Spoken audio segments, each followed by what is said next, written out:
Louie T. Welcome to the 2020 NFL Draft Wrap-Up Series, where your man Louie T aims to break down all 32 teams in the National Football League's 2020 NFL Draft using our brand new grading scale, 5 to 1, 5 being the highest score a pick can receive, 1 being the lowest score a pick can receive. We will take all of the scores from each and every single pick made by said team in the draft, tally them up, divide by the number of picks, which will yield us an overall grade for that team's draft. We'll then move on to the next team in the series picked by you. That's right, you, the viewer out there, are in total control. This is the You Pick format. Simply be the first to leave a comment in the comment section of this and future videos stating 2 things: the phrase next and the team you'd like to see next. Some examples would be Pat next, Green Bay next, next GB. You get where I'm going with this. As a matter of fact, the next team up in the series is none other than Go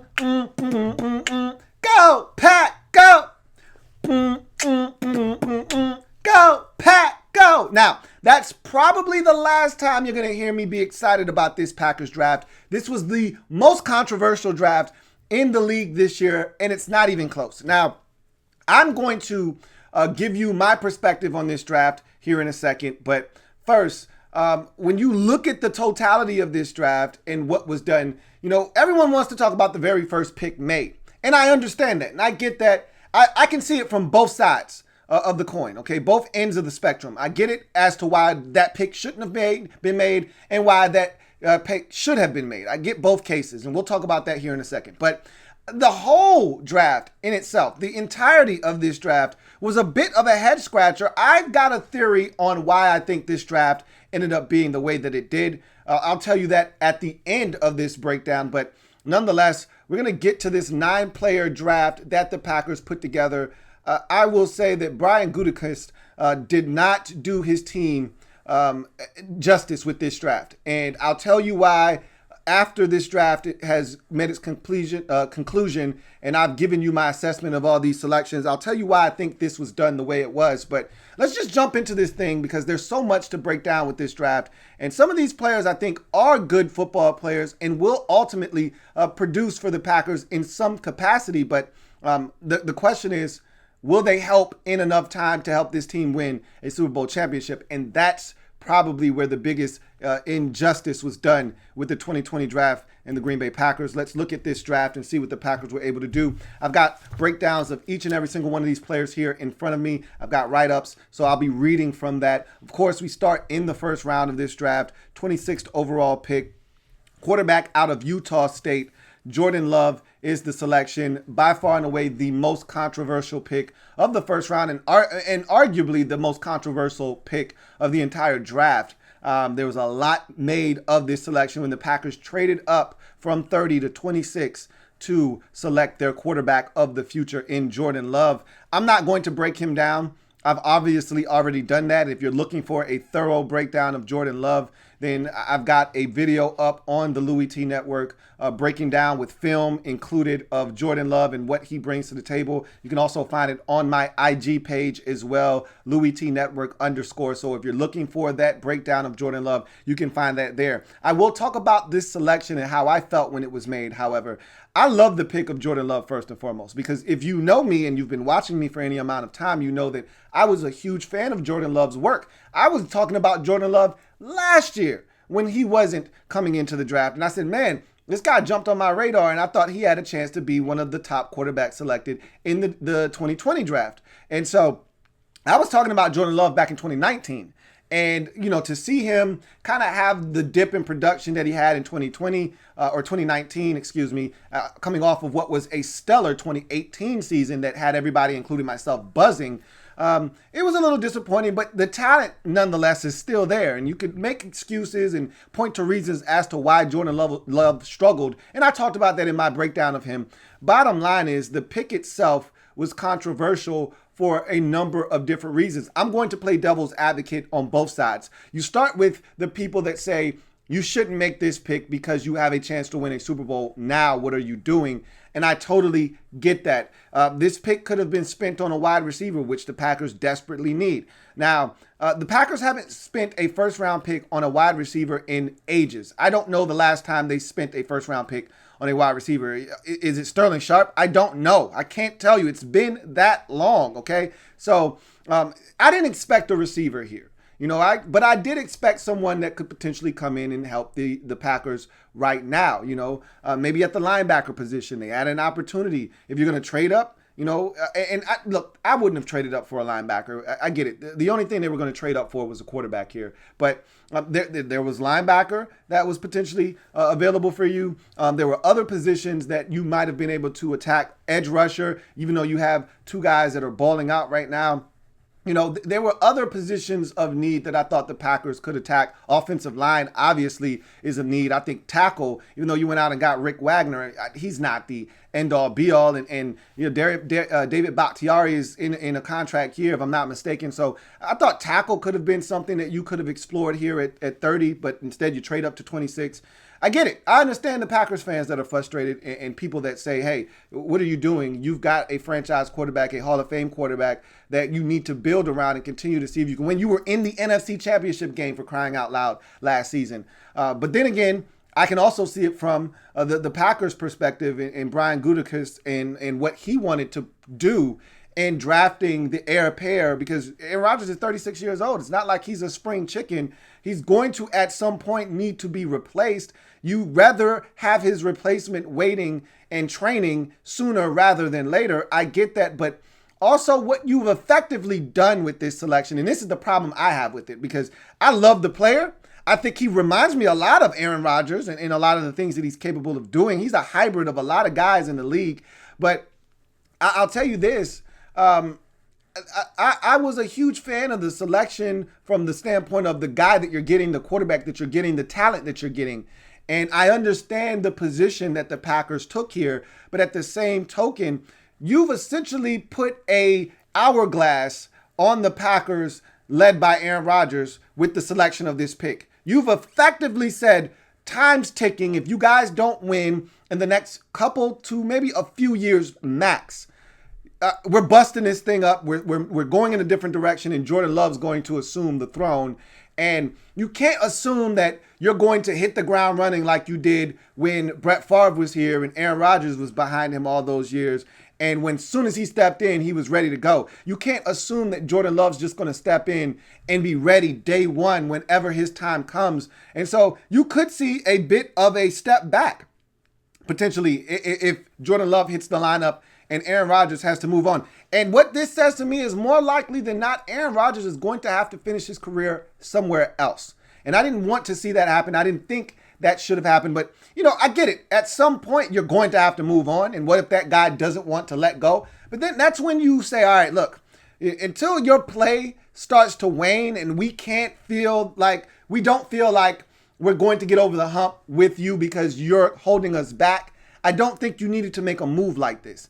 And you want to be proactive in these situations. So again, I understand the perspective that they're coming from, but you just were in the NFC Championship game last year. You went 13-3 last season. There was no need for this right now. If Aaron Rodgers' play declined in 2020, and even though he was still one of the top, 5-7 quarterbacks in the league, you felt like, okay, we kind of see the end is near. Then you make a selection like this. Then you pull the trigger. Now, again, Jordan Love isn't going to be in the 2021 draft or the 2022 draft. And if you really like the player, then and if you feel like this Packers team is going to be competitive as long as Aaron Rodgers is here, you're not going to have a top 5 pick. You're not going to have a top 10 pick to maybe get the guy. But you do what you got to do to get the guy that you need to get. And my problem with this selection is you've effectively told the veterans on this team, you got 2 or 3 years max to try and win. You told Devontae Adams, essentially,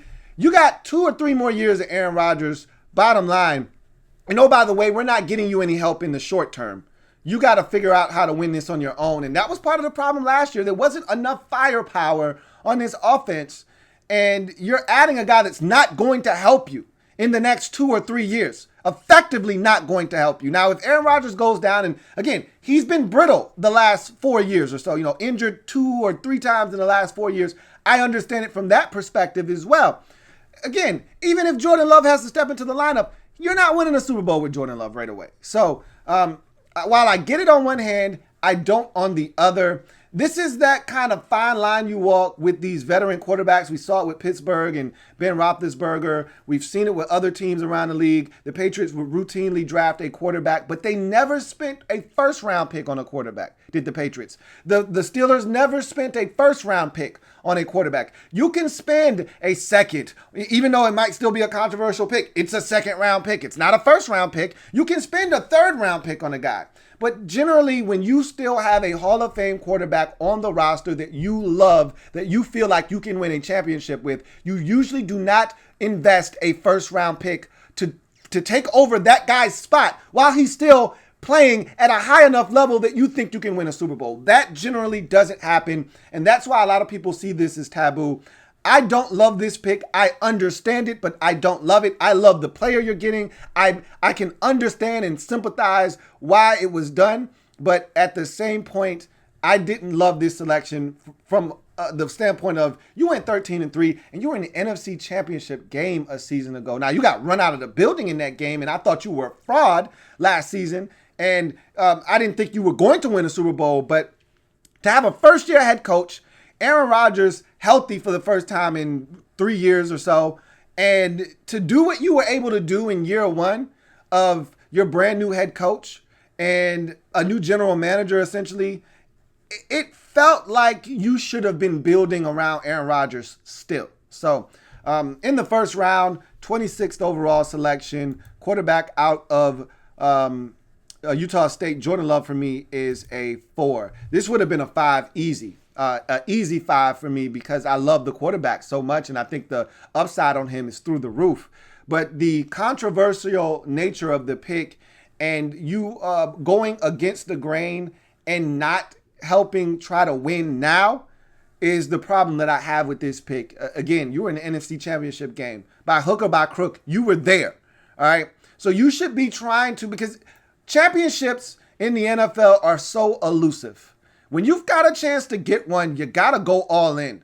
All right, you got to push all your chips to the middle of the table. You don't know how close you'll ever be again to winning a Super Bowl. You got a guy that we all know. I still view him as a top 3 quarterback in this league. The only 2 guys in front of Aaron Rodgers currently, in my estimation, is Patrick Mahomes and Russell Wilson. Those are the only 2 quarterbacks I take before Aaron Rodgers right now, and we're talking about a 36-year-old Aaron Rodgers, and I'd still take him third over any other quarterback in the league, not named Mahomes and Wilson. And so for me to say that, all right, we got to start looking towards the future when you still got a guy playing at that kind of level, when you needed him most last year in the divisional round versus Seattle, he made arguably to that point of the playoffs the best throw we had seen in the entire postseason up until that point to Devontae Adams to put the Seahawks away.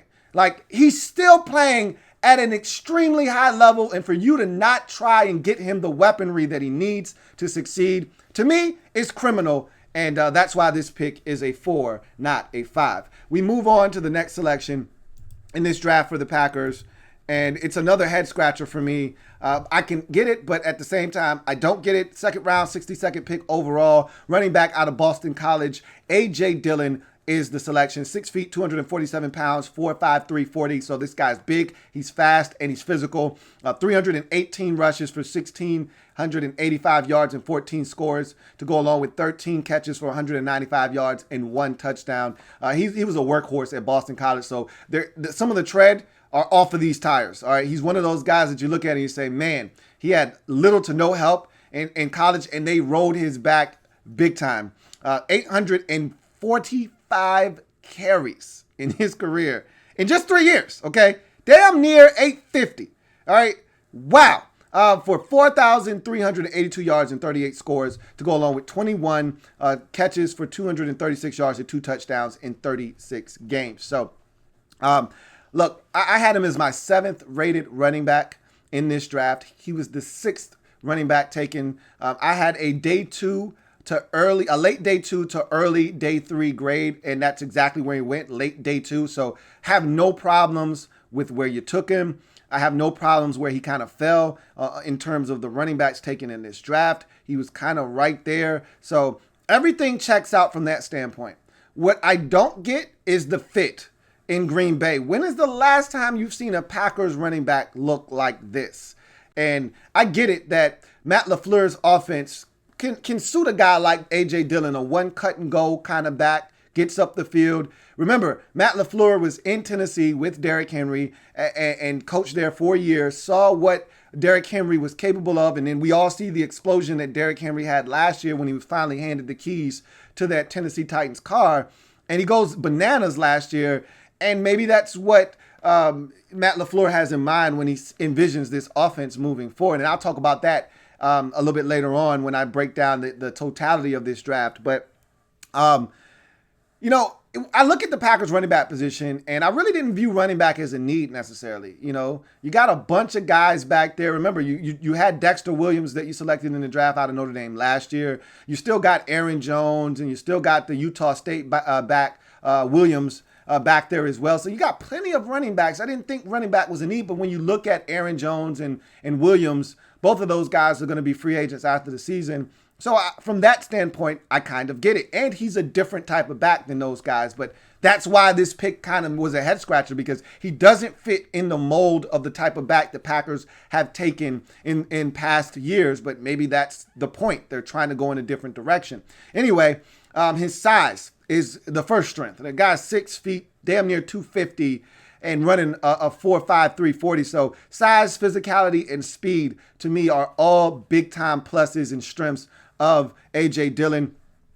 You can't teach that kind of speed. It's similar to Derrick Henry, being 6'2", 6'3", being 245 pounds, yet still running a, 4.5 240. I mean, it's insane that you're running that fast at that height. And same thing can be said about A.J. Dillon. Now, he's not quite Derrick Henry in that regard in terms of physicality and toughness, but he can be physical with the football. Don't get it twisted. Forward lean. You rarely see this guy go backwards. Generally speaking, he gets the football, he gets ahead of steam. I haven't seen him go backwards yet. Usually when he gets going, he's going forward when he gets hit, when he gets contacted. Yards after contact, as I mentioned, he's a big physical guy, tough to bring down, especially if you really don't want the smoke. If you're one of these defenders that really doesn't want to tackle and you see a big 250-pound back coming your way with a head of steam, guys are making business decisions. They're trying to get in, but they really don't want to get in. And so there's a lot of yards after contact for A.J. Dillon. Acceleration, that's the thing I love about him probably the most, is that once he gets to top speed and his ability to get to top speed quickly, he's a handful. He's tough to deal with. Similar to Derrick Henry. Again, he's not Derrick Henry. Let me reiterate that. But just like Derrick Henry, he has that acceleration. And not many people catch Derrick Henry from behind, which is crazy to me. Even, we saw that Alabama, and we said, maybe that's going to change at the next level. I still haven't seen many guys track Derrick Henry down from behind at the NFL level. You could say the same thing for A.J. Dillon. Not a lot of guys now. There were some guys tracking him down, but not many guys tracked him down, at Boston College. And I want to see if he's able to outrun some of these guys at the NFL level, but he's got acceleration for sure. Durability. This guy was the workhorse at Boston College. He was the guy getting the football on first down, on second down, and in certain instances on third down, and maybe fourth down too. Like, they fed him, and they fed him often until he started throwing up carries. So this is a guy that clearly has durability, and has no problem being a workhorse if need be. First and second down workhorse is the final strength, and I kind of just laid that out for you. I don't really need to rehash that. This is a guy that got the football a bunch at Boston College and really was one of those guys that as the game wore on, he wore down defenses and became tougher and tougher to deal with as you got into the fourth quarter. Weaknesses, make you miss. He doesn't have it. He doesn't have any wiggle. He doesn't have the ability to make you miss out in space. Similar to Derrick Henry and the guy that I'm going to comp him to, there's not a lot of make you miss, a lot of change of direction. He's a runaway locomotive when he's running down the field, And if you try to get in his way, good luck. But he's not looking to make you miss. He's looking to run you over. He's looking to stiff arm you. He's looking to shed your arm tackle. But he's not looking to spin or give you this sharp in and out cut and break you off. That's not who A.J. Dillon is. Pass pro. And really, I could just couple the next two together. Pass pro and not a natural pass catcher. We got to see that up close and personal. Even though I thought he caught it solidly at the combine, you could tell he's not a natural pass catcher. It's not what he does. His numbers reflect that through his career. For all of the times he was on the field and all the opportunities he only had 21 career catches in 3 years. So he's not a natural pass catcher. That's not what you're probably going to ask him to do anyway. You got guys that can catch the football out of the backfield like an Aaron Jones. So you don't necessarily need him to do that. But he's not a guy that can catch the football and make things happen. And he's not a guy that's that great in passing situations. And, you know, when you listen to evaluators talk, they usually want guys that can be on the field for all 3 downs, because what that essentially says to me when you've got a guy that isn't a threat in the pass game is that either you're taking away one of your eligibles, so you're taking away 20% of your eligibles, or you're essentially telling me this isn't a pass, it's a run. And so he's going to have to work hard at being better in pass pro and catching the football, because no one wants tells in this league. You're trying to move away from tendencies. You don't want the team to know what you're doing when you find one particular guy on the field. So he's going to have to do a better job of catching the football, and probably more so than anything else, being better in pass pro, because even if I'm not throwing it to you, even if I'm not having you go out on the route, I still need you to be able to protect the quarterback. He's got to do a better job at doing that, especially at his size. He should be a lot more efficient as a pass protector, but he just simply isn't. His vision isn't the best, I don't think. I think he's a guy that he makes holes. He doesn't necessarily see them before they happen or set them up or anything like that. There are plenty of runs that I felt like, and I never like to judge running backs' vision, you know, and tell them that they should have done this, they should have done that. You know, running backs usually have instincts, and they go off of their instincts. And, you know, we are sitting at home in our armchairs, and we are able to see the cutback lane clear as day. But when you're in it and you got a guy, a 290-pound defender bearing down on you, or a safety screaming down from 20 yards trying to take your knees out, it's a lot easier said than done. Oh, you should have done this. Some guys have it, other guys don't. He strikes me as a guy that doesn't necessarily have elite vision, doesn't see the cutbacks, doesn't see big time opportunities. He sees, put my head down, get these 3 or 4 yards, where a more elusive and a more vision-based back may say, oh, there's a cutback to 14 yards and not just 4. So whatever the case may be.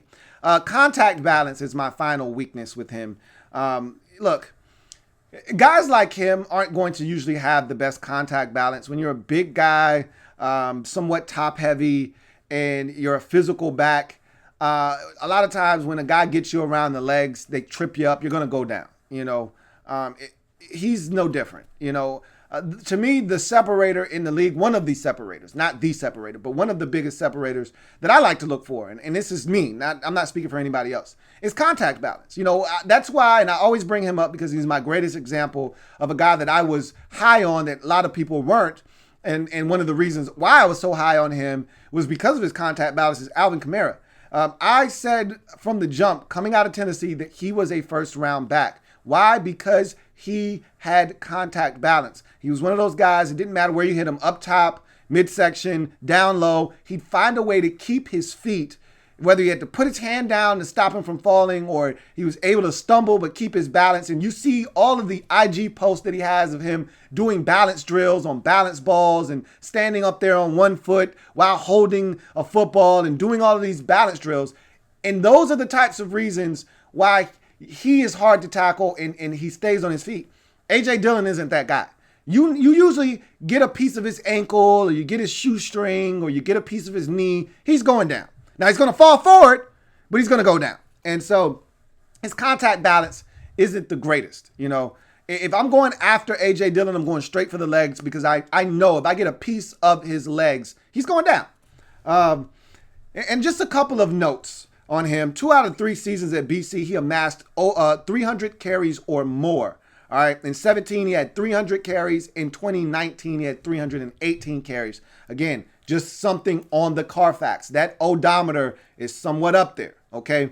Also, 8 career fumbles. That's a problem. All right. Now, he lost 2 of them, but 8 fumbles in 3 years. He had 4 in 2017, 1 in 18, and 3 more in 2019. So that's another weakness, is ball security. He will put it on the floor. So that's something else he's going to have to clean up moving forward. That's part of the reason why I moved him down my list of backs, is because of ball security. That is imperative at the next level. That's something he struggled with. Even though he added a ton at Boston College, doesn't excuse the fact that you got to hold on to the football. Nonetheless, I have my grade on him in the second round, 62nd pick overall, running back out of BC. A.J. Dillon for me is a 3. Now, why is this pick a 3? Because it should have been a 4, and it was originally a 4. It's just because of the positional, the fit in Green Bay. This isn't what they've done in the past, so I need to see it before I can sign off on it.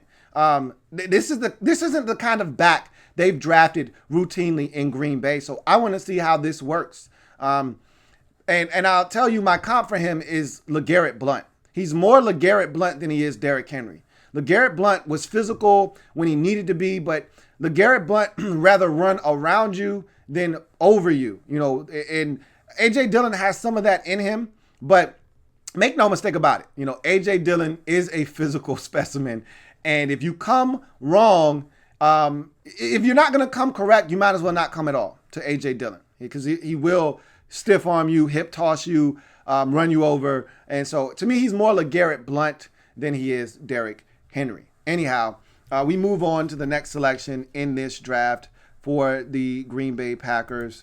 And it's 3rd round, 94th overall selection, tight end out of Cincinnati. Josiah DeGuara is the pick. And this was one of my favorite tight ends in this draft. That's not saying much. This was a very weak tight end class. However, I said all of that to say that he still was my 9th tight end in this draft. So even though I liked him a ton, there were other guys that I thought were more talented and better fits for teams like the Green Bay Packers. And so I was a little bit shocked that he went in the 3rd round, and not because he went in the 3rd round, because when you look at where he went in the 3rd round, he's essentially a 4th round pick. You're starting to get into the late stages of the 3rd, close to those compensatory picks, and you're kind of bleeding into the 4th round at that point, which is fine by me, because I had a day 3 mid-round selection on him. So a day 3, 4th or 5th round pick, early 4th or early day 3 to mid day 3, which is a mid-round selection, 4th or 5th, somewhere in there. And I had him as my 9th rated tight end in this draft. He was the 3rd tight end taken. Again, it was a weak tight end draft class. No tight ends went in the 1st. No tight end went until the midpoint of the 2nd round when the Bears took Cole Kmet out of Notre Dame. And even still, we didn't see another tight end taken until, I believe, the midpoint of the 3rd round when the Patriots took one of my favorite tight ends, Devin Asiasi out of UCLA. Then you take Josiah DeGuara, and I'm not a fan of where you took him in terms of the tight ends that were still available on the board. And this is another one of those picks where the grade could have been higher because I actually like the player, but it's another example of you looking towards the future and not trying to win now, and I don't really like that. So, not to say that Josiah DeGuara can't step in and help right away, because he can't, but we'll talk about that a little bit later on. 6'2", 242, 31-inch arms, 4'7", 240, out of Cincinnati, 39 catches for 504 yards, 7 touchdowns in 13 games in 2019. In his career, 92 catches for 1,117 yards and 12 scores in 45 games. So, not overwhelming stats. He didn't have the best quarterback play while he was at Cincinnati, but, it is what it is. He's a solid football player, and I think the best is yet to come for him. But nonetheless, strengths, he moves well. All right, he's a guy that's an easy mover. The 4.72 kind of bears that out. And some people look at 4.72, oh, he's not that fast, not a great athlete. Zach Ertz is a 4.75 guy. Okay, Zach Ertz was a 4.7 guy. All right, so some of the better tight ends in this league are 4.7 guys. So, don't allow the 4.7 to be misleading, because we're in a day and age where everyone's running a 4.5 or 4.4. 4.7 is plenty fast at the tight end position if you know what you're doing, and he can move well. Can threaten a seam and even get vertical on over routes. So when you watch him, if he's unmolested at the line of scrimmage, no linebacker puts hands on him, and they just allow him to run unmolested through the secondary, he can open up and he can run, stretch the field vertically on seam routes, and even stretch the field vertically on some deep over routes. So he's one of those guys that can and will run by some linebackers and some guys that are unsuspecting if they do not lay hands on him and disrupt him before he gets going.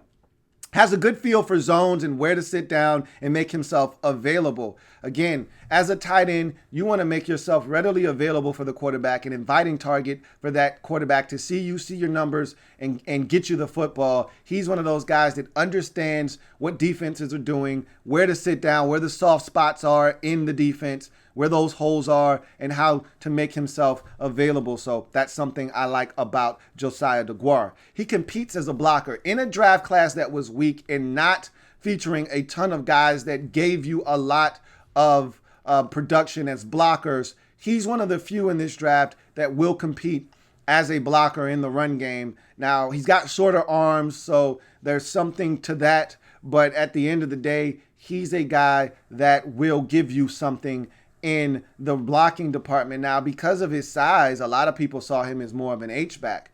And he moved around at Cincinnati. It doesn't matter to me about all of that stuff. If you can play ball, you can play ball. I think he'll be fine. He competes as a blocker. Physicality with the ball in his hands. I'm not saying that he's dragging 2 and 3 defenders, but he's a load to bring down. He's not an easy guy to bring down. He plays with a level of energy. And matter of fact, here's another strength. I might as well couple it together because it kind of piggybacks off of it. Plays with edge and energy. I love his zest for the game, man. He plays the game with a little bit of edginess, sort of like a guy with a chip on his shoulder. Oh, I'm too small. I got too short of arms. All right, I'm going to show you. I'm not fast enough. He kind of plays with that edge, and you see it when you watch him on tape. That was pretty refreshing, and it kind of translates to the physicality with the football in his hands, because he turns into this monster and this animal, a guy that's not going to quit and trying to get every single yard out of every single completion that he has. So I like that about Josiah DeGuara as well. Yards after contact kind of piggybacks off of what I just said. Physicality with the ball in his hands. He's not going to make you miss or anything like that in terms of, juking you, but he can make you miss if you come with a feeble arm tackle attempt. So he gets tons of yards after contact. Can catch it in traffic. That's something that is, to me, a prerequisite for any tight end that's going to play at a high level at the national level, National Football League level. If you're going to be a productive tight end, you're going to have to catch it in traffic, because you're not going to be able to separate at all times. Or you're going to be in zone coverage, but the linebackers and safeties are going to pinch that zone down, and you're going to have to make a tough catch on 3rd and 6 and move the sticks. He can do that. So run solid routes. He could use a little bit more work, but his route work was better than many tight ends in this draft. Some of the guys that went in this draft, I'm looking at them and saying, you need a lot of work running routes. That's not necessarily the case with Josiah DeGuara. I think he runs some quality routes, and from day one, he steps in, and I think he's going to be able to run some routes and maybe even uncover in certain instances. Production. I thought he had some solid production, and more. Let me be more specific. In 2019, his red zone production, his touchdown production was through the roof. He only had 39 catches, but 7 of those 39 grabs, were touchdowns. So you're talking about a guy that just a shade under every 6 catches, it was a touchdown. So that's really big time production for Josiah DeGuara. So I love his red zone production that he had at Cincinnati. Weaknesses. Not the ideal size of a typical NFL tight end. And I kind of talked about that. I'm not going to beat him up for that. But at 6'2", 242, and 32-inch arms, which is really 31 and some change, but I usually round up, He's not the biggest guy in the world. He doesn't look the part of a true NFL difference-making tight end, but neither did Aaron Hernandez, neither did Algie Crumpler, and those guys still produced at a high level at the NFL level. But again, I don't know what Josiah DeGuara is going to ultimately be for you. Are you looking at him as an H-back? Are you looking at him as a move piece? Are you looking at him as a traditional inline tight end? I think which is what you're probably looking at him as, because you drafted a flex tight end, a move piece last year in Jay Sternberger. So I think this is more along the lines of the guy you think is going to do the dirty work, the grittiness inside that a Jay Sternberger isn't really capable of doing. So I put down as a weakness, can become a better blocker. While he competes as a blocker, he still has a ways to go as a blocker, okay? Which is, again, why he was down the list in terms of tight ends.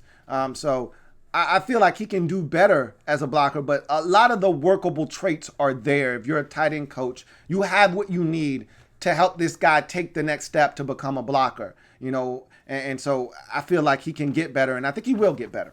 The last weakness is would like to see him make the QB right a bit more. And what I mean by that is when the ball isn't put in the optimal position to be caught. When the football is lower than you would like it, I'd like to see you create that basket, go down and get it and cradle the football. When the ball's a little bit higher or behind you, and high for him isn't a problem. It's more when the ball's behind him or too far out in front or it's too low. I'd like to see him find a way to make the quarterback right. Now, probably won't have that problem with Aaron Rodgers all that much. That ball will probably be where it needs to be, but I'd still like to see him when Aaron Rodgers is throwing from some kind of weird platform, no feet on the ground, kind of jumping in the air, throwing it off of 1 foot. I'd like to see you make Aaron Rodgers right in that situation. And in my notes, and this is nor here nor there. I just watched the game and felt like this was something to mention. Tremendous hustle play versus UCLA after an interception in the end zone, mind you. He runs down a DB 60 yards down the field and makes the tackle, and they would ultimately get a stop and give up no points after that return had the ball deep in Cincinnati territory. So this guy hustles. He plays hard. He plays the game the right way. I see a lot of good traits with him. I like him a lot. I told you that at the top of this breakdown. However, because of where you took him and the guys that were still available, the Adam Troutmans, and I get that Harrison Bryant wasn't necessarily a guy that, is a tremendous blocker or what may have you, but there were other talented tight ends still available that if you were looking for a true inline tight end with big time traits, that you could have taken before Josiah DeGuara. But this was the guy you wanted. This is the guy you selected. We'll see how it works out for you. Bottom line, in the third round, 96th or 94th pick, overall, tight end out of Cincinnati, Josiah DeGuara for me is a 3. My player comp for him is Owen Daniels, the ex-Houston Texans and later Denver Broncos tight end that had a really phenomenal NFL career. Actually was the guy to catch the final touchdown pass of the illustrious career of Peyton Manning, if you remember back in 2015 when the Broncos won the Super Bowl. DeGuara has similar size to Owen Daniels, similar speed, and frankly, similar traits and characteristics of an Owen Daniels who had a very long and effective career in the NFL. So I could see Josiah DeGuara putting up some big time numbers and being very effective like Owen Daniels was in his career. We move on to the next selection in this Packers draft. 5th round, 175th pick overall, linebacker out of Minnesota. Kamal Martin is the pick, 6'3", 240 pounds, 34-inch arms to go with. A guy that didn't have a 40 on record, but also I put down in my notes, I got a range for him, somewhere in between 4.58 and 4.65 as a 40. I think he's closer to that 4.58 than he is the 4.65. So this guy can run. He's an athlete at the linebacker position, sporting a 6'3", 240-pound frame with 34-inch arms. So there's a lot to work with here with Kamal Martin. 2.5 tackles for loss, 1 sack, 2 forced fumbles, 1 pass breakup, 2 interceptions in 8 games in 2019. His season was cut short due to an injury in 2019. So that's something that you also need to consider, and is also on the Carfax, which is why he only played in 8 games and did not run a 40. So in his career, 13 tackles for loss, 3.5 sacks, 4 forced fumbles, 5 pass breakups, 4 interceptions in 46 games. I had a 5th or 6th round grade on him. So this is a good place for him to come off the board. I'll give you my comp for him a little bit later on. His strengths, size and length obviously jump out at you from the get-go. At 6'3", 240, and 34-inch arms, that means he has an outstanding tackle radius, which is the next strength. You don't see guys come into the league very often playing the linebacker position, inside or Sam, and have, or weak, it doesn't really matter, and having those kinds of measurables. It's pretty rare to have a linebacker kind of made in the mold of a Kamal Martin. His tackle radius is ridiculous. You're already 6'3", so you're a bigger guy. And now you got 34-inch arms. That's insane. Athleticism, I told you, I don't actually have a 40 time on him, but I can see the guy can run. I can see that he can move around on the football field. And so 4.58 isn't a stretch. I think that he's more in that neighborhood. If I had to narrow it down to a specific time, I'd say right around 4.6 flat, 4.59, right in there somewhere. But the guy can run. He's definitely an athlete. Closing burst. He's one of those guys that if he's uncovered, he's going to make a play. He's going to knife into the backfield, tackle for loss, tackle for no gain. You don't block him on the backside and he's run blitzing off the backside, and you don't block him, you don't attend to him. He's one of those guys that can bust up the play backside and make the tackle before that running back really gets going. So he's got a closing burst. When he's not touched and he's able to open up, he closes the distance between him and ball carrier very quickly. Blitzing capabilities. He didn't do it often enough for me. I'd like to see him blitz more, but I saw one of the blitzes. I watched him versus Iowa. Man, was it a clean blitz, and it was vicious, flavor delicious. He comes off the edge. He folds inside of the defensive end, and so because of the way he was aligned, that tackle picks up the end, the guard picks up the defensive tackle, and he comes scot-free, and he lambastes the quarterback. It was a sight for sore eyes. It was a thing of beauty. I'd like to see him blitz a little bit more. He's got blitzing capabilities. Can get skinny and knife into the backfield. At 6'3", 240, you got one of those long, lanky frames where you should be able to turn Gumby and get skinny and get into the backfield, and he can do that.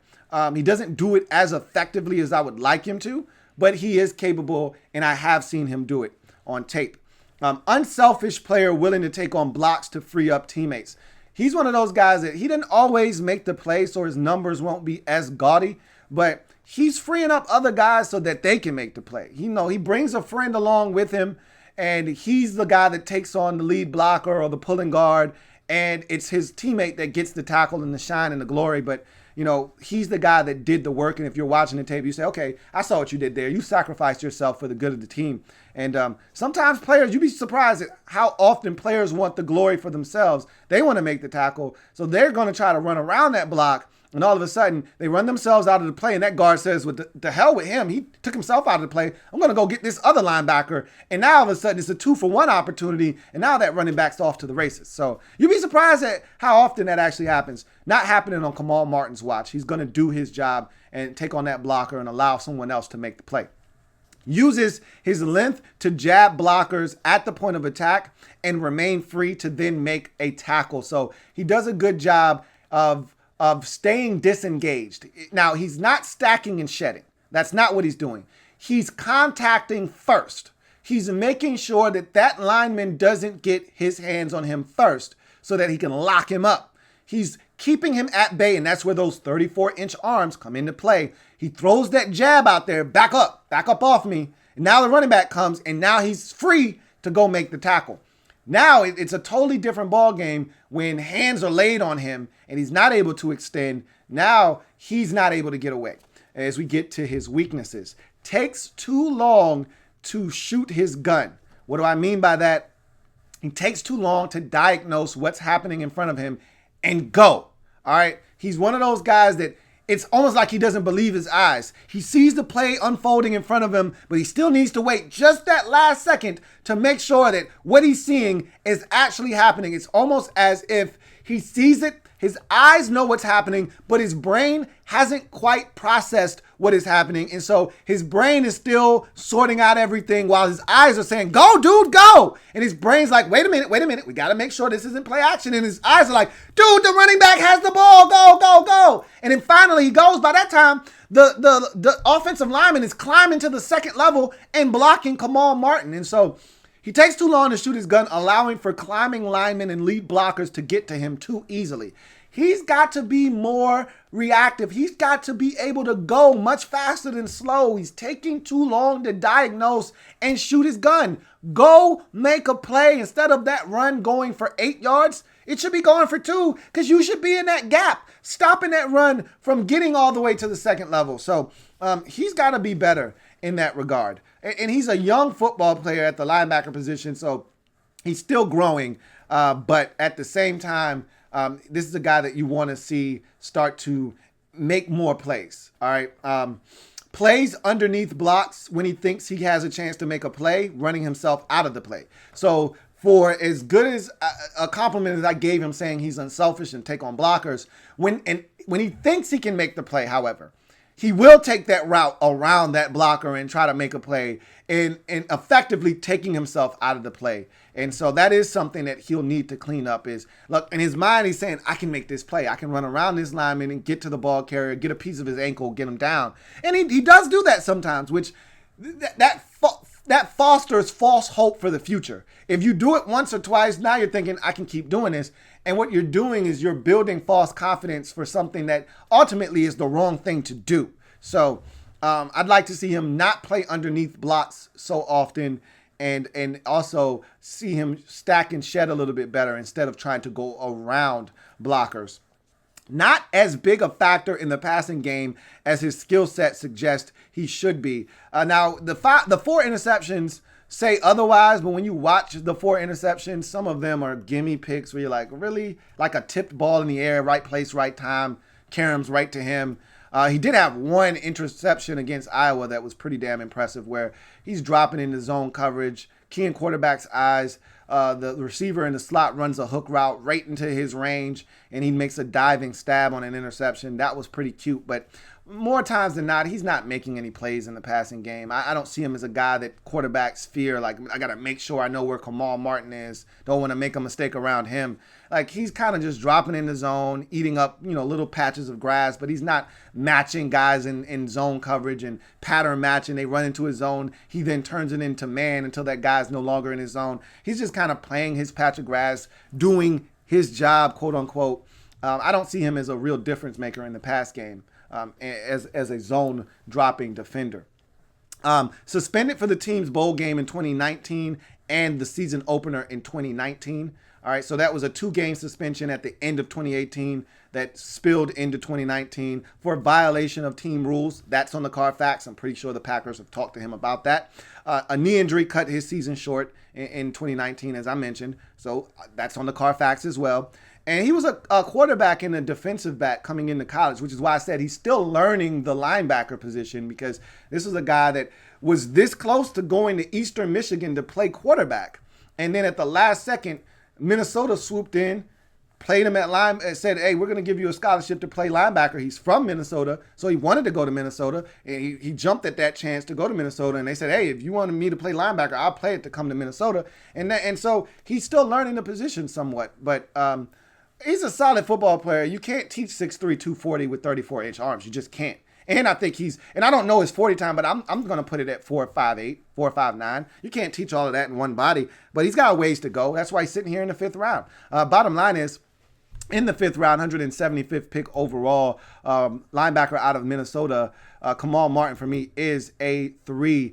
This is a guy that I look at and I comp him to Devondre Campbell, the former Minnesota Gopher linebacker drafted by the Atlanta Falcons, now plays for the Arizona Cardinals. I didn't like him coming out of college all that much in Devondre Campbell. Similar frame, similar athleticism, and he turned out to be a really good NFL linebacker. Just got paid by the Cardinals in free agency this offseason. So if Kamal Martin can play like Devondre Campbell at the next level, you got yourself a steal in the 5th round. As we move on to the 6th round in this draft, 92nd pick overall, offensive lineman out of Michigan, John Runyon is the selection. This is the first of 3 6th-round picks for the Packers in this draft, and 3 straight offensive linemen taken in the 6th round by the Packers.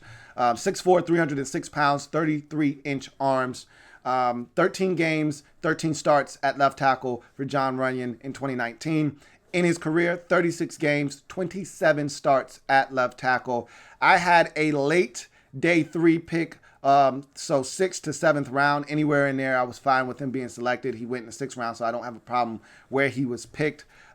Strengths, tough, scrappy tackle mentality. He's a guy that fights tooth and nail on every single snap. You can tell that this guy's fighting for, what he perceives to be his life out there. He's not the most athletically gifted, not the biggest guy, doesn't possess the things that his dad possessed in terms of length and size. But, what he doesn't have there, he makes up with his will to fight. And so you see him fighting and being scrappy on every single snap. Understands how to position himself to secure the block. Again, what he lacks in athleticism and sheer size and physical makeup, he makes up for in toughness and in smarts, IQ. All right, I know that I don't have the best athleticism, so you know what I need to do? I need to take the perfect angle to make this block. I don't have space. I don't have athleticism. I don't have anything to waste. So I got to make sure that these angles are sharp and I'm getting where I need to get. And he's one of those guys that does that. Solid on down blocks. He's a guy that does generate some movement on down blocks. Doesn't do it on his own, but when that guy is being occupied by the guard, he comes over, puts a shoulder in his ribs. I've seen him take some guys out. So does a solid job on down blocks. Quick to recognize stunts and twists. You're not pulling one over on old John Runyon Jr. You know what I mean? This guy here, not having it. You're running twists and stunts his way. You run that inside, and then you get that looping defensive tackle coming around. John Runyon isn't having it. Yeah, he's going to eat that guy his lunch. He's going to eat that guy up and block him and stonewall him. So he recognizes very quickly what you're trying to do. All right, sniffs it out. Fights to stay engaged. Again, one of these guys that just gritty, man. Gritty is the word I use to describe offensive linemen like him that just fight tooth and nail every snap. And once he latches on, he's not trying to let you go. And I can appreciate that because one of my pet peeves with offensive linemen, and I see it more and more as I watch tape on these guys, is they just don't sustain like they used to. Guys used to sustain their blocks. They latch on and they don't let go. Now they're just trying to make initial contact, a physical jolt on that initial contact, and then they just let you go, and they felt like they've done their job. He's one of those guys, once he makes contact, he's not trying to let you go, and I like that. These last two, don't ignore them. These matter, all right? Played tackle in a loaded Big Ten.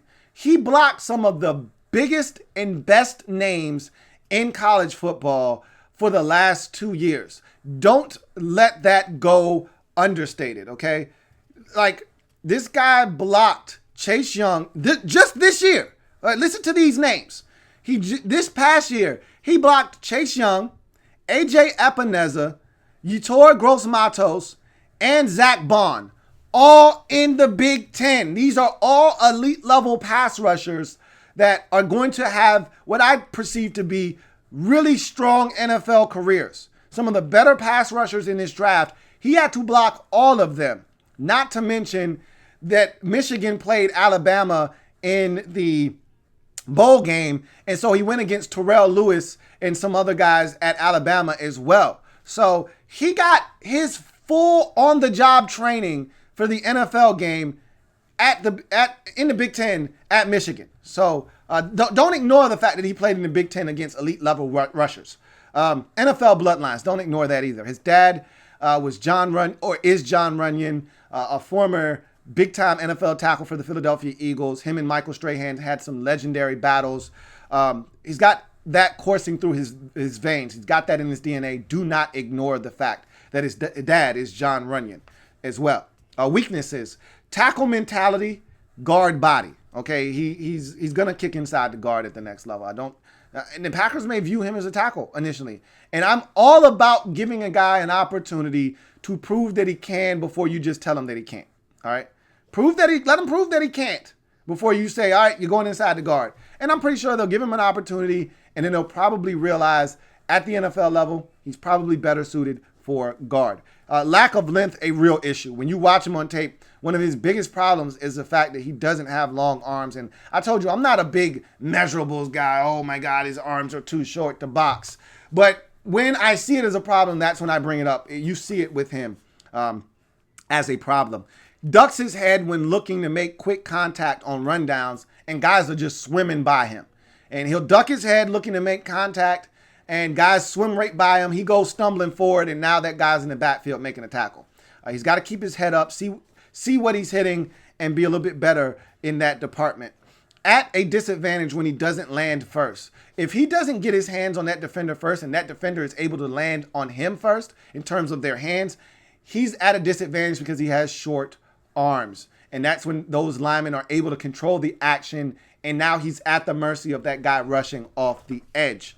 Not a mover in the run game. I told you he was solid on down blocks, but not really when he is base blocking himself.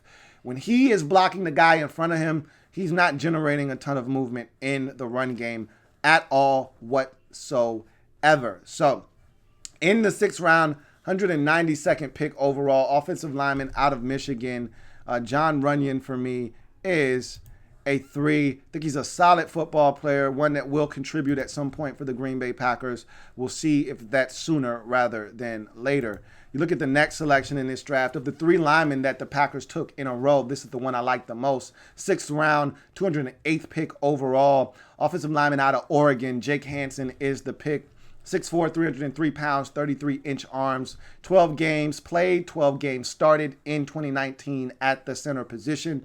For his career, 50 games played in, 49 starts at the pivot position. And the only game that he didn't start in his career, he had to sit out the first half of that game for a targeting penalty. So this is a guy that pretty much started his entire career at Oregon as a center. So a lot of experience here for Jake Hanson. I had a 5th round grade on him, so you took him a round later than I thought he was going to go or worthy of going. So this is actually a really good value pick here in the 3rd round. Strengths, outstanding hand placement. To me, he's really technically sound. Also coupling with that hand placement, good footwork and energy on every rep. This guy plays with great energy. He never seems to get tired. His footwork is clean. It's efficient. It's effective. It allows him to seal off defenders.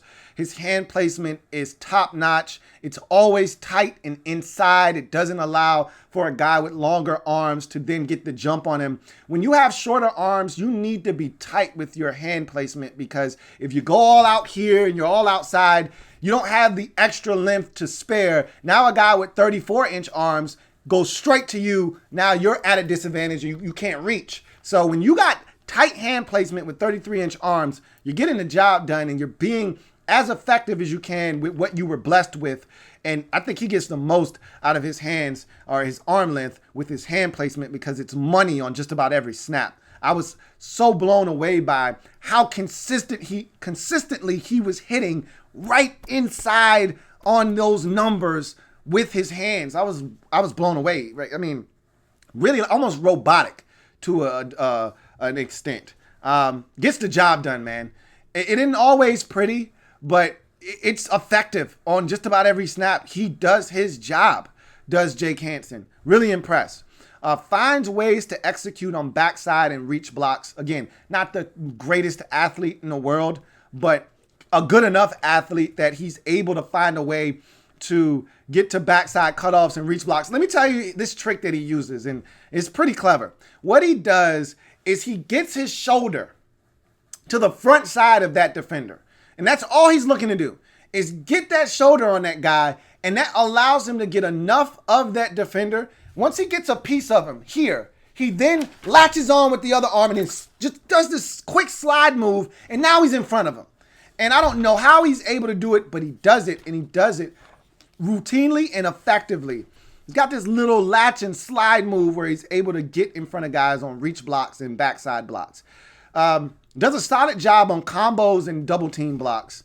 Does a good job of getting to the second level off of those blocks, climbs to the second level better than expected. I didn't expect him to be as athletic because some of the times I looked at him, he looked like he was laboring a little bit, but actually got to the second level with ease and was able to get to blockers or linebackers and safeties at the second level. Does a really good job on combo blocks and double teams, creating movement in that regard. Head is always on a swivel looking for work. He's one of those guys that he'll run the arc trying to get some work. Like, this guy, Jake Hanson, is always looking for work. I love it. Good footwork. I already talked about that. And experience. This is a guy, 50 games, 49 starts at Oregon. A lot of playing time for this guy. So he's seen it all, done it all. High IQ guy, calling the protections out, setting the protections, things of that nature. I like Jake Hanson. Weaknesses. Struggles with shotgun snaps.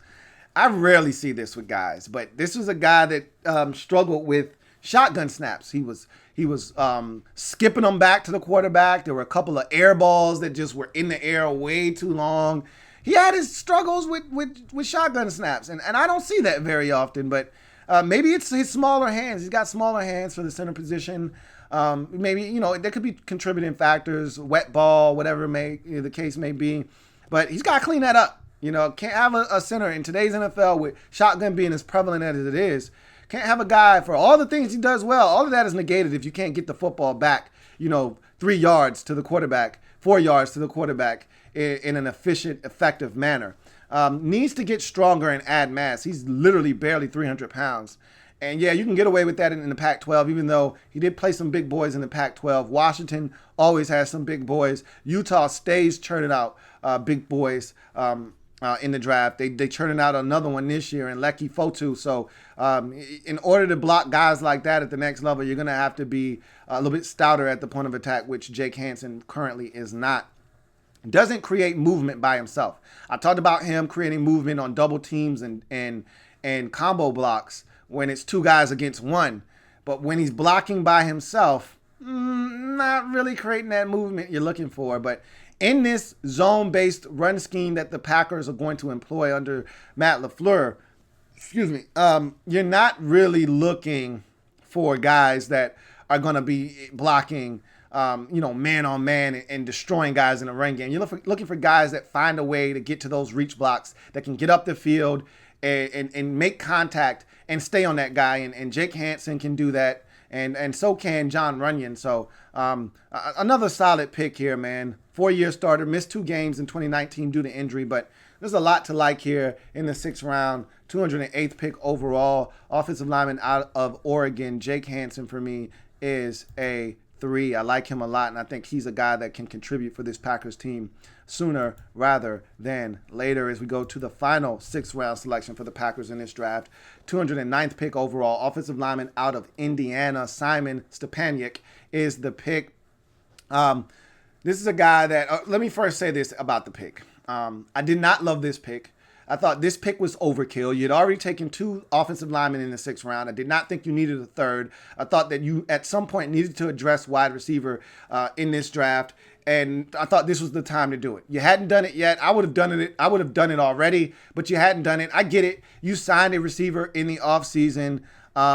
And maybe you feel like he's going to come in and help, but he's on a 1-year prove-it deal, a 1-year, $2.5 million deal. All right, it's not like this is a guy that you expect to be around for a long time. And last year, he signed a 1-year prove-it deal with the Colts that didn't go very well because of injury. So I wouldn't be counting on Devin Funchess to come in and light it up necessarily. Maybe he will, and I'm hoping he does. But yeah, you got a bunch of young receivers, but I thought you could have used a slot option. None of these guys are slot receivers. Devontae Adams is your best slot receiver. You need a guy that can work the slot. I don't look at all the receivers you have. All these guys are big.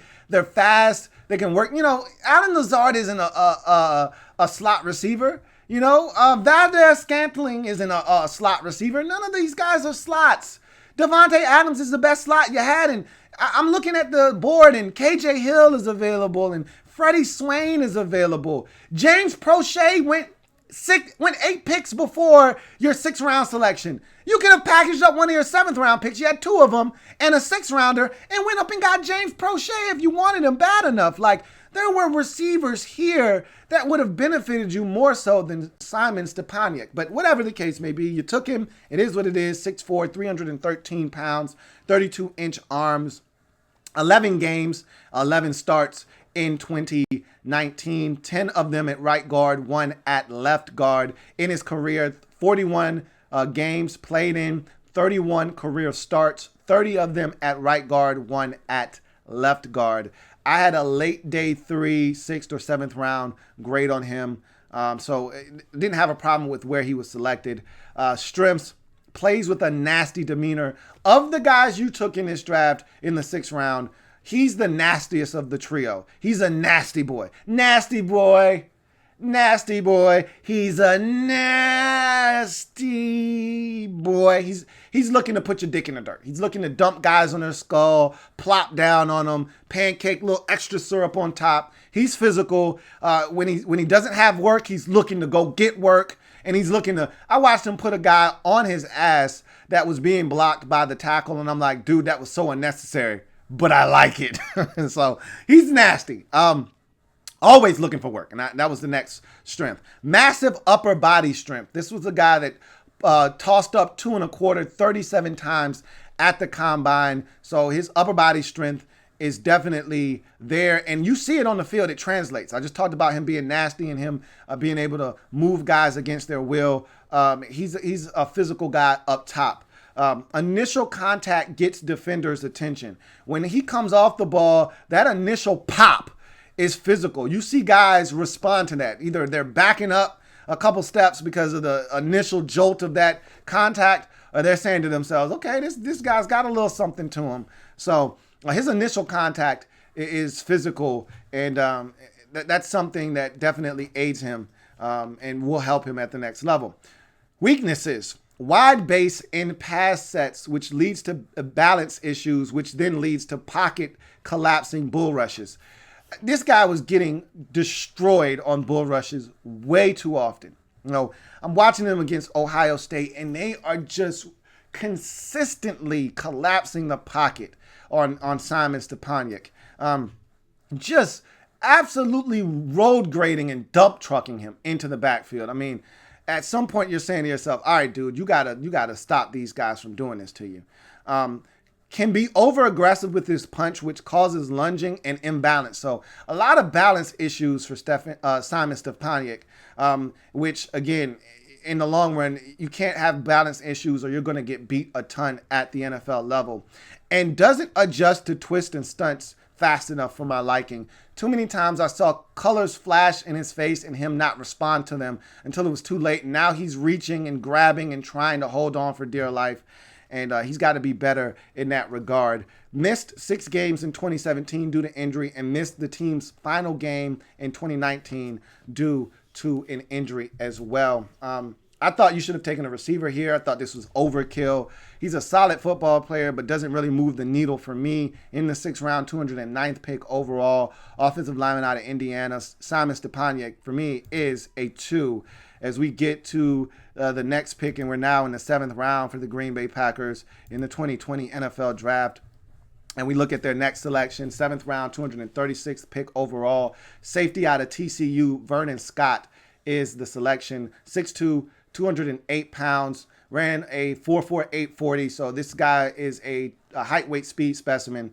If I've ever seen one out of TCU. 2 tackles for loss, 1 sack, 2 forced fumbles, 7 pass breakups, 1 interception, and a pick 6 in 10 games in 2019. For his career, 2 tackles for loss, 1 sack, 2 forced fumbles, 10 pass breakups, 2 interceptions, and that pick 6 in 35 career games. I had a 6th round grade on him, so I thought you got some value here in the 7th round. Height, weight, speed specimen, as I mentioned. He's a guy that, 6'2", 208, 4'4", 840. Height, weight, speed, if I've ever seen it at the safety position.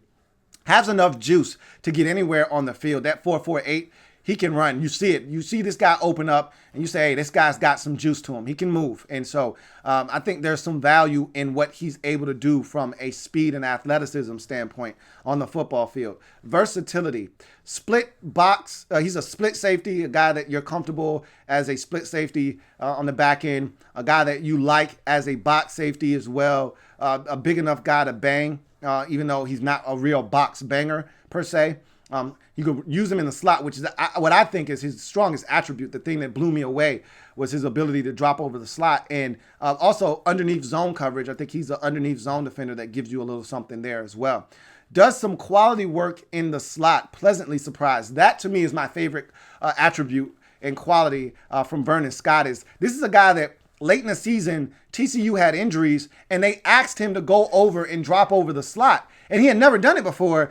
And in the final 3 games of his career, he started making plays at TCU. My favorite play is the pick 6 versus Oklahoma. They're down 14 points in that game versus Oklahoma, or down 10, excuse me. Oklahoma is about to bust this thing wide open. If they score a touchdown here, this game is effectively over. There's about 6 or 7 minutes left in the ball game, maybe 10 minutes left in this ball game, but 17-point lead, down 17 with 9 minutes left in the game on the road against Oklahoma, you're dead.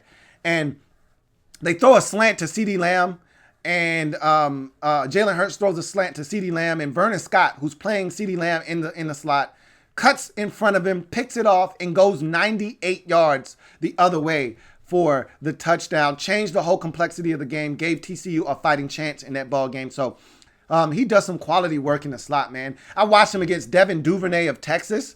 And, Devin Duvernay is a 4'3", 40 guy, 4'3'9", 4'3'7", somewhere in there, is a blazer. And Vernon Scott opens up his hips, and he's running, and he's right in the hip pocket, right in phase with Devin Duvernay, turns, locates the ball, and knocks it down 30 yards down the field. And I'm like, oh, shit, look at Vernon Scott. So I'm impressed. He's got some value, man. And my final strength has some very workable traits. Ball skills, fluidity, size, speed, enough physicality that you can work with. There's a lot of stuff here for a guy that is really starting to come into his own at TCU. And so if I look at, these are the kind of guys I get excited about in the 7th round. Height, weight, speed specimen, guys with all the talent in the world, but low production, guys that have talent, but maybe had some off the field injuries or off the field issues and some red flags there, or maybe a guy with a bunch of talent, but had some issues with a production or injuries or something like that, medical red flag or, off the field issues. Those are the kind of guys you take, or a guy like this, kind of making a positional switch, height, weight, speed specimen. He's got workable traits. Weaknesses. Slow to react to what he sees, not instinctive yet. But I think that comes with more experience. Don't you agree? Like, hard to ask a guy to react to something that he hasn't seen before. Some guys have it, some guys don't. Some guys just need more time, and I think he's one of those guys that just needs some more time. Speaking of which, only 12 starts in his collegiate career. It's not like this guy was a 3 or 4 year starter. This is a guy that essentially started in 2019, was his only year of being a true starter, and then had a couple of starts the back end of 2018. So you're talking about a guy with not a lot of starting experience here. Not as aggressive as I would like him to be in the run game, but then again, when he is, he doesn't take the best pursuit angle. So there's some work there to be done from Vernon Scott in the run game, being more aggressive, more proactive, and when he does decide to shoot his gun, taking proper pursuit angles. Not a real box banger. I talked about him having some physicality, and he does, and he's a big dude, but he's not a banger down there. Like, he's still a guy, that 6'2", 208-pound frame is somewhat angular. He looks like a big corner at times, and so not a real box banger per se, but he does offer you some value down there, and a guy that can get you down on the ground. But he missed 2 games in 2019 with an ankle injury, so that's on the Carfax. But at the end of the day, I actually like this pick a lot. 7th round, 236 pick overall. Safety out of TCU, Vernon Scott for me is a 3. Really like him. I have a player comp for him of Daron Harmon. the expatriate, now Detroit Lions safety that they named and dubbed in New England the closer because of his knack for making big plays at the end of ball games with interceptions. I think Durant Harmon's only been in the league 4 or 5 years, and he's already got 17 career interceptions. I could see Vernon Scott morphing into one of those types of players down the road in his career. As we wrap up this Packers draft in the 7th round, 242nd pick overall, edge rusher out of Miami, Jonathan Garvin is the selection, 6'4", 263 pounds, 34-inch arms, 4'8", 240, 9 tackles for loss, 5 sacks, 2 forced fumbles in 12 games in 2019. For his career, 29.5 tackles for loss, 12.5 sacks, 4 forced fumbles, 5 pass breakups, 1 blocked kick in 38 games. I had a 7th round grade on him, so this is right around where he should have gone. Honestly speaking, and I don't like to speak on guys' situation and what decisions they should or shouldn't make. They make that decision because they feel like that's the best decision for them at the time.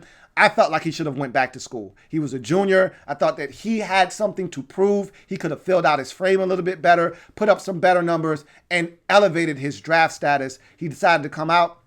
And I think ultimately that's why you see him here in the 7th round. Has the look and traits of an NFL edge rusher. He's a big dude at 6'4", 263. He can even get bigger. He's still filling out this frame. He's got 34-inch arms. He looks the part, all right? Has long arms and long legs, which allow for initial wins in the rep. His first 2 or 3 steps of his rush, man, does he cover a ton of ground, and it threatens the edge for tackles. Nothing scares a tackle worse than speed and guys that gain a lot of ground with their initial steps in their rush. He's one of those types of guys. If you're not prepared for him eating up that much ground, he'll be by you before you know it. Nice change of pace rush. He kind of lulls you to sleep. Also has a respectable crossover that he uses. So what I mean by lulling you to sleep is he'll come off the line and it'll be kind of ho-humish, and then he'll turn it up. And all of a sudden he's by you because you kind of fell asleep. You kind of let your guard down because he wasn't moving as fast. And then he turns it up and now he's by you. And then in that same regard, he'll come off the line aggressively and then he'll go inside.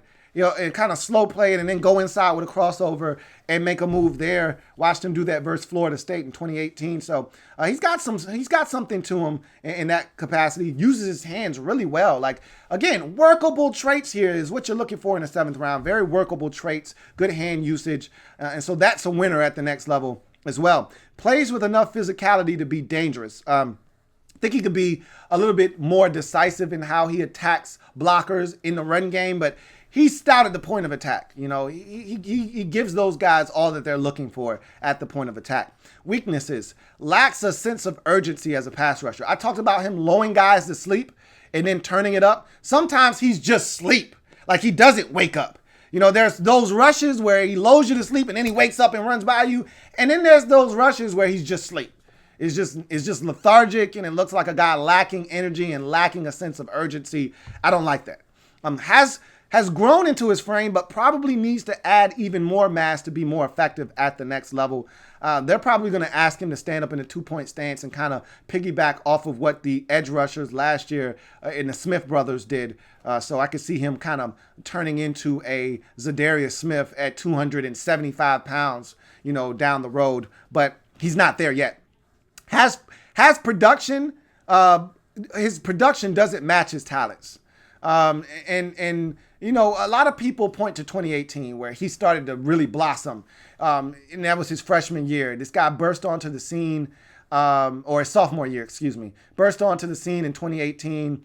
17.5 tackles for loss in 2018, 5.5 sacks. Everybody's looking for that monumental leap after that season in which he took off, and you got really nothing to follow that up in 2019. There was 9 tackles for loss, 5 sacks, but it wasn't the same kind of energy. He didn't look like the same guy, which is why I thought he should have went back to school, frankly.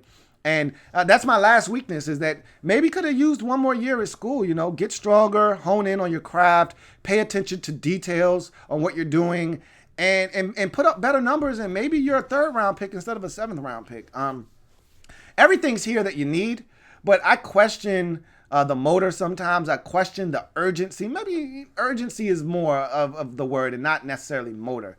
just urgency, the feel to get up the field and make something happen. I don't see it with him enough. And because of that, in the 7th round, 242nd pick overall, edge rusher Jonathan Garvin for me is a 2 to wrap up this Packers draft. As we get to the conclusion of this draft, I just need to say this about this Packers draft. Really disappointed in the overview of this draft. This felt like Brian Gutekunst saying to himself, I want to put my stamp on this Packers football team. And you know GMs have an ego. They want to prove that this is their team and I can go out and get guys and put my stamp on a team. But I hate the fact that a lot of these picks are for the future. Guys that are going to help you down the road. You were in the NFC Championship game just this past season.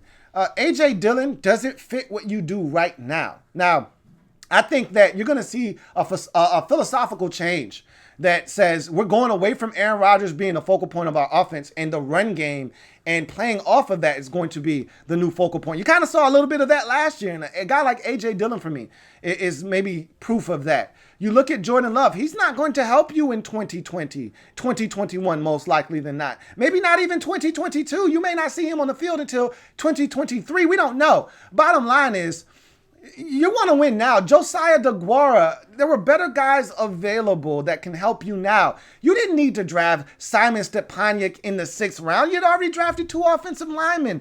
You could have used a receiver that could help you right now, and you took another guard, interior offensive lineman that may not be able to help you right now. That's going to be depth. And again, I just didn't like the direction of this draft. It was disjointed. It was all over the place for a team that was a game away from making it to the Super Bowl. You shouldn't be looking that far into the future.